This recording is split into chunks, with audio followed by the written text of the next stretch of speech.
Welcome to Money Through Ease, the podcast that helps small business owners overcome limiting beliefs and take control of their financial agency. I'm your host, Reagan Beshara, founder of All Ease Accounting. Join us as we explore ways to empower yourself and achieve financial success with ease.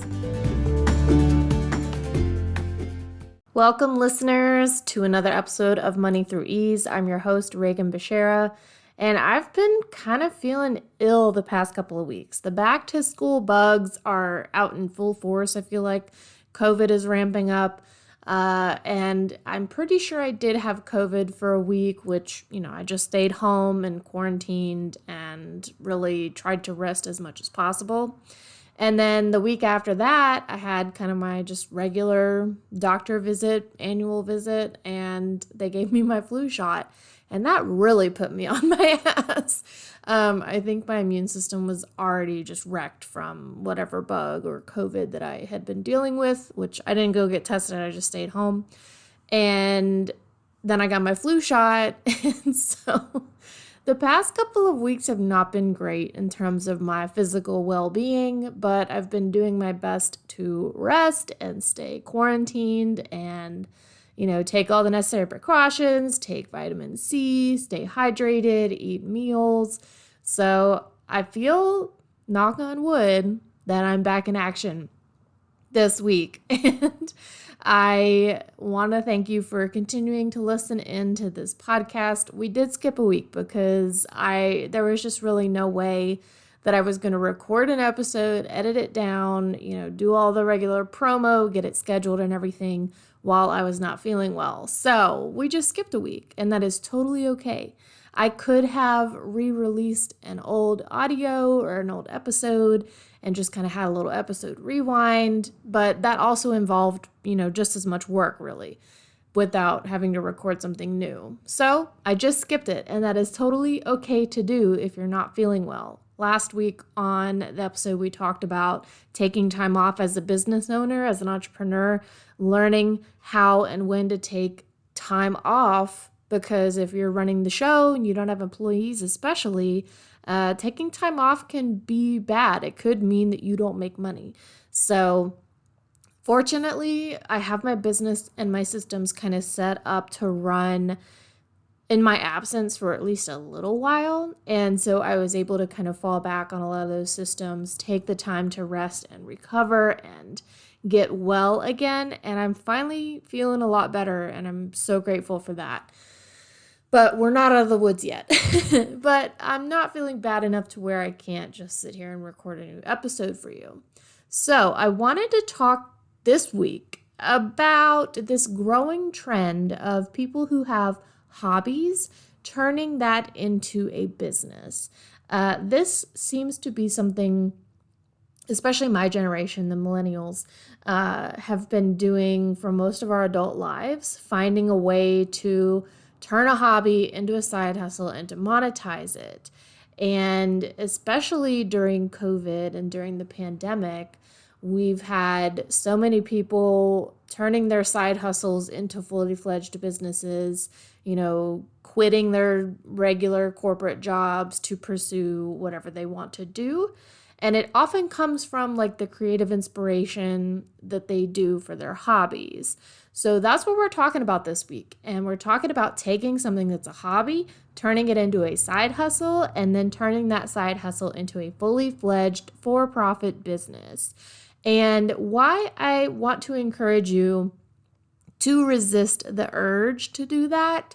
You may have found this podcast because I talk about going from employee to entrepreneur, because I talk about quitting your job and starting a business, which is what I did in 2022.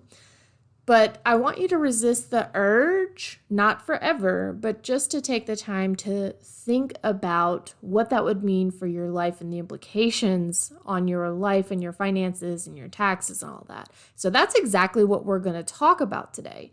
We're going to explore the pros and cons of taking a hobby and monetizing it, turning it into something that is for profit, and how that is going to impact not only your passion for that hobby, because if it's a hobby, it's something that you started because you were passionate and interested and you found it fun. and the impact that that monetization of your hobby is going to have, especially on your taxes and your personal finances.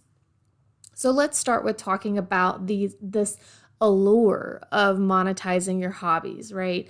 We need to talk about the appeal that everybody seems to feel towards monetizing their hobbies. I know, especially for my generation, I know, especially for folks who have like neurodivergence, it is very appealing to enjoy doing something. And because we lived in this like capitalist society and culture and economy, finding a way to like make us a little bit more money, give it, a way, give ourselves a way to make some more money through something that we enjoy. Because unfortunately, living in a capitalist society and culture and economy means that we are required to pay for things that keep us alive, like housing, like healthcare, like food, like clean drinking water. Um, we have to pay money for all of those things. And it's really not at all available, nor is it accessible to have good quality of life if you can't or don't want to work. Like, that's just not how it works on the whole larger scale of the economy, especially in the United States. So there's always that appeal towards, well, if I need to be making money to stay alive and to like have a roof over my head and be able to feed myself, and not only those bare minimum necessities for life and sustaining life, but having money to do the things that we enjoy or go travel if we want to or support people that we love. There is this appeal of, if I need to make money anyways, I might as well enjoy it, or I should be doing what I love so that I never work a day in my life. We have all these like colloquialisms that are part of the popular culture in our society, and it's not even just the United States. Find something that you love to do and you'll never work a day in your life, meaning that if you really truly enjoy something, then do that thing for money. And so many people have turned, whatever their hobby is into a business. And I think that's amazing when people do that. I'm not shitting on people who do side hustles and convert them into for-profit businesses at all. That is not what this episode is about, and I want to be clear about that. I think it's an amazing transformation to take yourself from having a hobby, having something that you really enjoy, having like a creative pursuit or something that you're passionate about, and then turning that into a business that is sustainable and supports you financially, physically, mentally, all that, right? That's a beautiful transformation. I love to see people who find success in doing that. But it is not all sunshine and rainbows the entire time for most folks who go through that transformation. So we're talking about this appeal, this allure of monetizing someone's hobby. And let's talk about the financial benefits of that and the emotional satisfaction.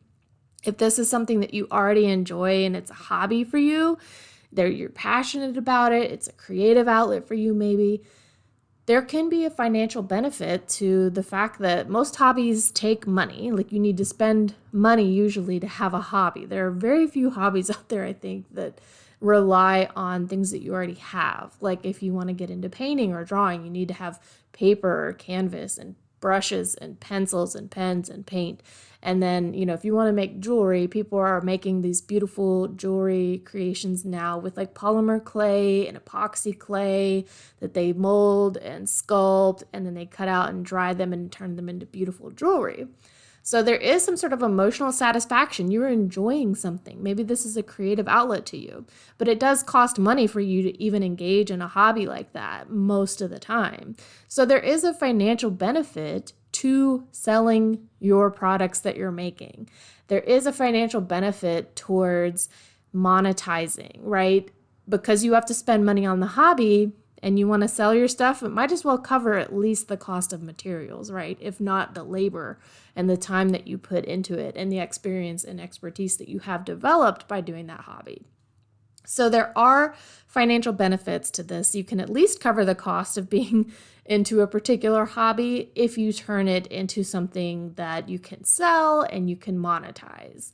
And then now let's talk about the risks of over monetization.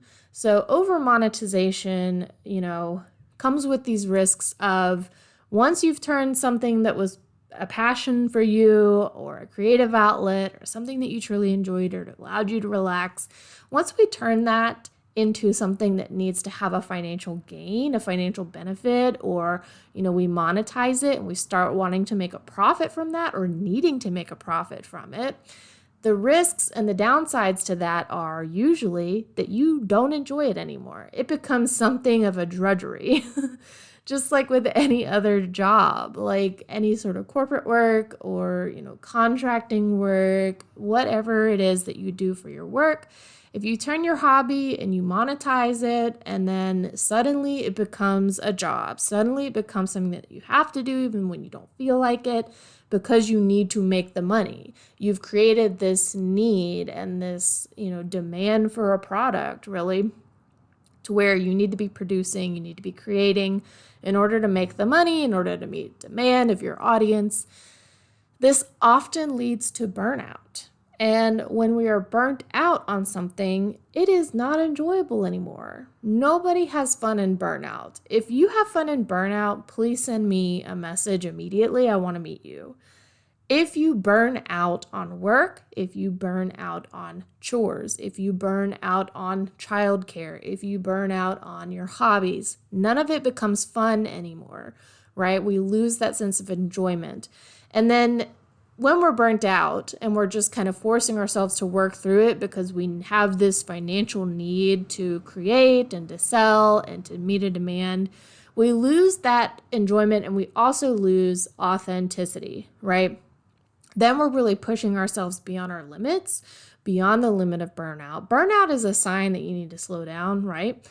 If you're pushing beyond the burnout because you have a need, you need to create, you need to sell, you need to be producing, then you lose the authenticity because the authenticity of whatever it is that you're creating or whatever hobby you're doing came from the fact that you were passionate about it. It came from you enjoying it, you loving to just do it simply for the opportunity to do it. So you lose the enjoyment factor, you lose the authenticity. It is no longer really a product authentically made from your passion and your enjoyment of that task. It has become something that is monetized, something that is a financial need for you, and there is some sort of demand in the market for whatever it is that you're doing. So those are the risks of taking your hobby and monetizing it. And when we come back from the break, we're going to be talking about how all of this affects your personal finances and your taxes. Ready for an accounting date with an expert bookkeeper? Sign up for a fourth quarter fling. I'll send you a customized workbook, expert insights about your business, and you get a one-on-one virtual call with me. Plus, an early bird bonus awaits if you sign up by October 1st. It's cuffing season, so let me take your business on an accounting date. Find all the details in the show notes and secure your spot now. Welcome back. Like I said before the break, we are going to be talking about how monetizing your hobby or your side hustle, well, really monetizing a hobby is turning it into a side hustle. How is this going to affect the reporting that you do on your taxes every year? So if you're somebody who has a hobby and you've decided that you're going to start selling whatever you're making or you're producing, you're going to start selling it for money. You can pretty much do this one of two ways. You can sell it just to recover the costs of you making it, the materials that you need to do the hobby or to make the product. You can just sell it, for really no markup whatsoever. You're not going to mark it up to consider the time that you have to put into making the thing, the labor that's included, whatever your particular experience or expertise is about the hobby. We're just going to recover the costs of you having to buy materials and cost of goods, basically, to create that product, whatever your hobby is. And you can just recover the financial costs associated with doing that hobby, and therefore it is a true hobby. When we say that you're just looking to recover the financial burden of having a hobby, whatever you need to pay money to buy materials to be into that hobby, That's truly what a hobby is. You are not making a profit. A profit would be when you mark it up, right? You take into consideration, if you were doing painting, the cost of the canvas. You might consider that you use half of a tube of paint to do one painting. And so you consider half of the cost of that tube of paint into the price of the painting, the final product. But then you need to consider that maybe you have, several years painting experience. Maybe you went to art school. And so, you have to factor in like how long you've been doing this, how much of an expert, how much experience you have into the cost of the final product, the painting that you're going to be selling. That is when you consider profit. Because we're not just looking at whatever the cost of the materials that you had to buy to get into the hobby. We're trying to make a profit. Not only are we recovering the cost of those materials to do the hobby, to make the painting, whatever it is, but we want to have a little bit of money left over extra, right? And so you can calculate it, or you can just come up with a number, or you can mark it up, however you want to do that. But essentially, whenever you have a hobby, according to the IRS, you are not in that hobby to make a profit. So when you get to claim deductions for your hobby on your tax return, that's when we are limited, right? Because we're not going to be making a profit, the only deductions that you're allowed to take as far as a hobby goes are limited by whatever you've made from the hobby. So if you're selling jewelry, let's say, and this is a hobby, making jewelry, you sell some of your jewelry, you can only deduct the cost of the materials that went into jewelry making up to however much money you made. So let's say you sell $100 worth of jewelry in a year, and you spent $150 on the materials, the beads, the jewels, the string to make necklaces, wire for earrings, all that good stuff. You spent $150 on materials to make jewelry, but you only sold $100 worth of jewelry during the year. You are limited in the deductions that you can claim for this hobby to $100 because that's how much you made from it. Even though you spent more than that on the materials to do the hobby, you can only claim up to however much you made from the hobby. So if we're doing a for-profit business, that means that you are getting into that hobby, that side hustle, that business, intending to make a profit. You are marking up the products so that you consider the materials that you need to make the product. You are considering, business overhead costs. You're considering the time and labor that you put into making the product. And then you desire to make a profit, which is why you sell a product for more than what it just costs you to make. So the IRS will look at your tax return, and if you are claiming something on your return as like a business, the IRS can come back and say, you keep having a loss on this business. And so we need you to prove that this isn't just a hobby that you're claiming a loss on. So a loss is whenever you have more deductions than you have income, right? If we take the example from earlier where we only made $100 on jewelry sales, but we spent $150 on the materials to make the jewelry, that is a loss of $50. We spent $50 more than we made. So if this person were claiming $100 of income and $150 of expenses related to that income, and they did that over the course of several years, they had a loss, the IRS could come back and say, we need to determine whether or not this is actually a hobby. And if they come back and say, yeah, this is actually a hobby, that means that you no longer can claim that $50 loss. You can only claim $100 of expenses and therefore zero out whatever income you made from the hobby. So there are 9 factors that the IRS will use to determine if whatever activity you're engaged in, like a hobby, is a hobby. They have 9 factors that they look at, and it is not one weighted more than the other. It is not, you have to have at least 5 of these factors. They only look at the totality of the situation. They consider all of these factors, and then they make a determination about whether or not you are in business for profit, whether or not you intend to make a profit. And if not, then they can come back and say, you don't get to claim these losses anymore for this business because it's actually a hobby.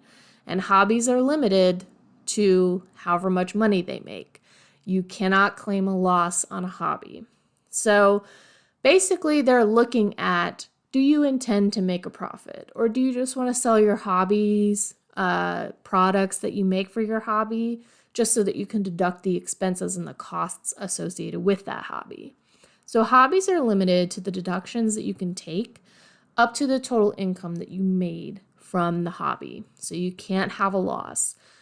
If you are somebody that is providing services, kind of like freelance services, but this isn't a full-time gig for you, you have a full-time job, this is really more of just a side hustle, providing like maybe consulting or freelance writing or something like that, and you have businesses sending you a 1099 each year, that is when you would claim that as a business, right? You're going to claim business deductions to reduce that income.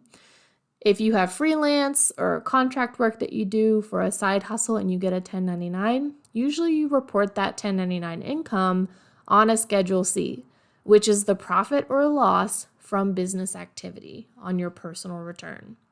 So that's a little bit different from having like a hobby. Like I wouldn't say that freelance writing would be a hobby necessarily. To me, that is a business activity. But it's not to say that like if you crochet things and you sell those crochet makes, that's not a business. It can totally be a business. And like I said at the beginning of this episode, I admire the folks that can transform their hobbies into for-profit businesses that support them financially. I think that's amazing and wonderful. And I don't want to discourage anybody from turning their hobby into a side hustle and into a business. And I see that as the progression, right? You start out with the hobby, you start out with something that you do and that you enjoy, and then you realize like it takes a good bit of money to get into this hobby maybe. And so I want to recover some of these costs by selling whatever it is that I make for the hobby. And so that's really when you start getting into like a side hustle territory. But from there, if you are going to be upcharging, if you're going to be charging for your labor on top of the materials costs, if you're trying to cover overhead, that's when we get into this idea that this is a business versus just a hobby that you're trying to recover expenses for or from. So that is a very, very watered down and overhead look at the difference between having a hobby and having a small business that is for profit. And the reason that I wanted to talk about this is because I see so many people in my generation, and especially after, during the pandemic, I mean, we're still kind of in the COVID thing. I see so many people picking up new hobbies, and then there's just this urge and this attraction to, oh, maybe I can monetize this and just make a little extra cash. And so that's where I come in, right?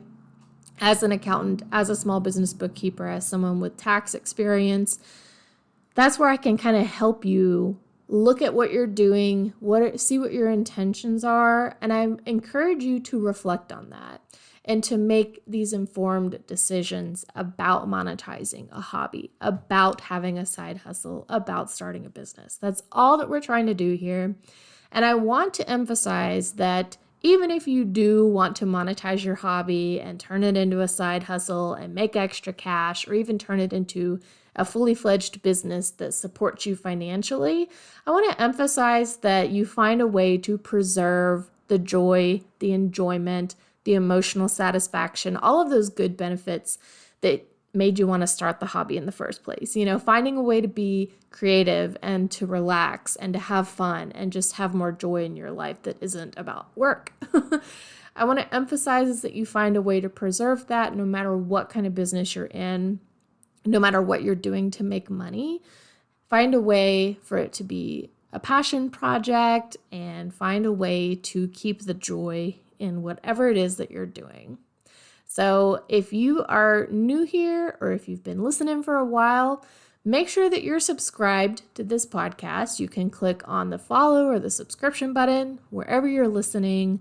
Please also leave me a rating and a review for this podcast if you enjoyed it. If you didn't enjoy it, you can leave me a rating and a review telling me what you didn't like. I'd love to hear all the feedback that you have. Make sure you come follow me on all the social medias, and I just want to thank you for your support and for listening in. And we'll be back next week with another episode of Money Through Ease. Take care.